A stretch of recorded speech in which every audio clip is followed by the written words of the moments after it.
Oke, Assalamualaikum warahmatullahi wabarakatuh. Perkenalkan, nama saya Arif Fahri Maulana dengan NPM 2413025648 dari Pendidikan Teknologi Informasi Universitas Lampung, angkatan 2024. Video ini saya buat untuk memenuhi tugas mata kuliah, yaitu perakitan dan instalasi komputer pada semester 3 ini. Oke, kita lanjut saja. Nah, untuk pendahuluan peran komputer dan siklus IPOS ini, di mana komputer esensial di berbagai bidang bekerja berdasarkan siklus input, proses, output, dan storage, atau sesuai dengan judul kita yaitu IPOS. Setiap komponen saling terhubung untuk efisiensi perangkat. IPOS terus berevolusi dari keyboard, mouse, hingga sensor biometrik dan cloud storage. Kemudian meningkatkan kecepatan, kapasitas, dan pengalaman pengguna.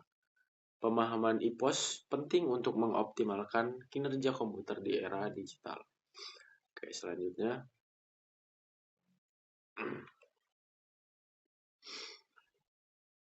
Nah, tujuan untuk analisis IPOS pada video ini yaitu yang pertama untuk mengidentifikasi perangkat, yaitu mengenali perangkat input, proses, output, dan storage beserta fungsinya.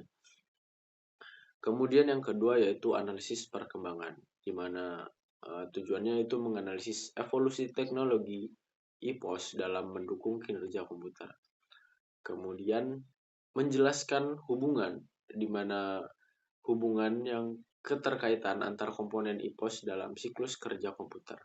Dan yang terakhir itu adalah refleksi dan rekomendasi, di mana kami akan memberikan refleksi dan rekomendasi untuk optimalisasi IPOS. Selanjutnya,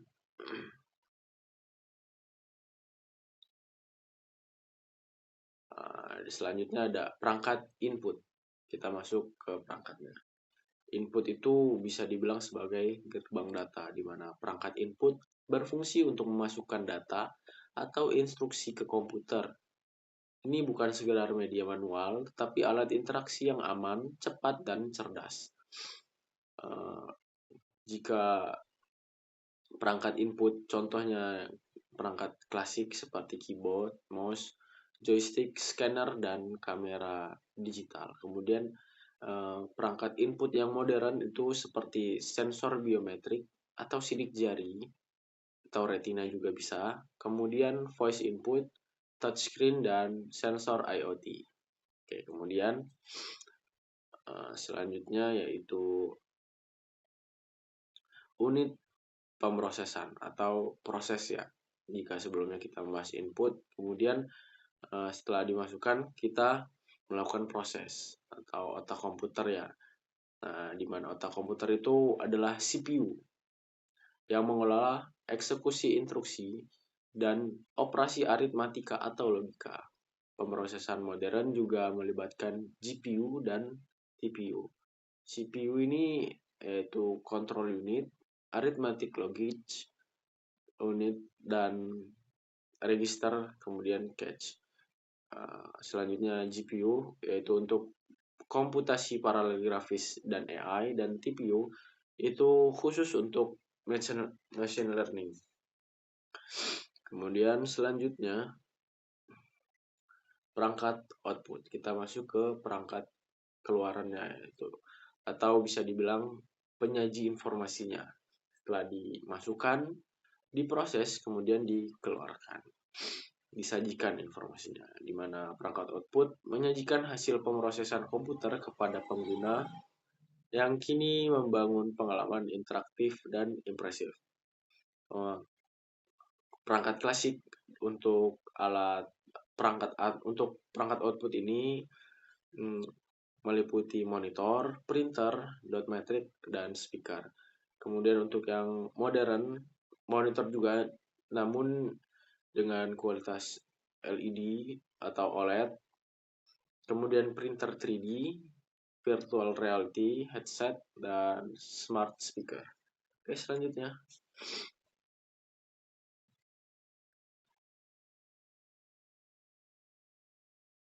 Oke, selanjutnya yaitu perangkat storage.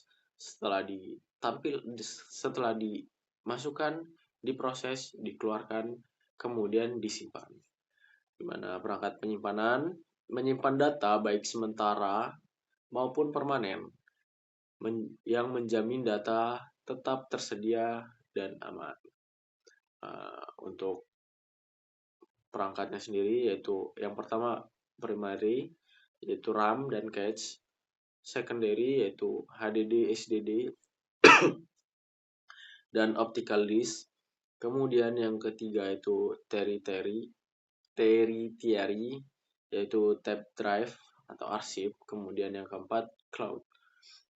Cloud ini yang saat ini sedang ramai digunakan orang juga, yaitu penyimpanan awan ya, berbasis internet. Kemudian selanjutnya, oke, kita tunggu. Nah, kemudian kita masuk evolusi teknologi EPOS, di mana perangkat EPOS telah mengalami evolusi besar, meningkatkan kinerja komputer secara signifikan. Untuk perangkat input sendiri dari keyboard, mouse, ke biometrik, AI, voice, dan sensor IoT yang lebih cepat, fleksibel, dan otomatis.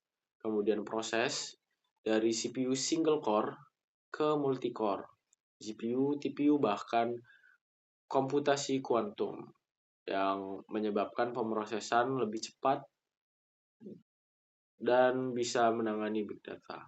Kemudian untuk perangkat output sendiri, yaitu dari monitor sederhana ke resolusi tinggi, kemudian printer 3D, virtual reality, kemudian smart speaker, dan perangkat-perangkat tersebut memberikan kesan yang lebih impresif, informatif, dan interaktif. Kemudian lanjut ke storage.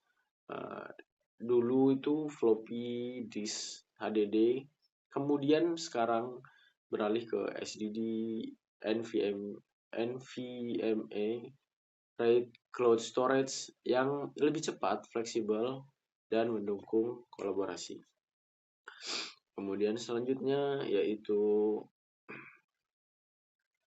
siklus EPOS dan implementasi nyatanya, di mana keempat komponen EPOS yaitu input, proses, output, dan storage itu bekerja dalam siklus terpadu, di mana input menerima data, proses mengolah, output menyajikan, dan storage menyimpan. Nah, di sini ada beberapa contoh sederhana yang dapat kami sampaikan, yaitu pada e-learning, di mana inputnya yaitu kamera, mikrofon, dan prosesnya yaitu server atau AI, kemudian outputnya di monitor, storage-nya yaitu penyimpanan awan. Kemudian lanjut ke smart home, di mana inputnya yaitu sensor IoT, kemudian prosesnya edge computing, kemudian outputnya bisa seperti lampu, AC, atau TV yang bisa otomatis, kemudian storage, di mana data sensor di cloud. Jadi sensor yang telah diinputkan tadi disimpan di penyimpanan awan. Kemudian contoh terakhir yaitu e-banking, di mana inputnya yaitu sidik jari atau QR, kemudian prosesnya yaitu server bank, kemudian outputnya yaitu notifikasi ponsel, kemudian penyimpanannya yaitu database transaksi. Oke, selanjutnya.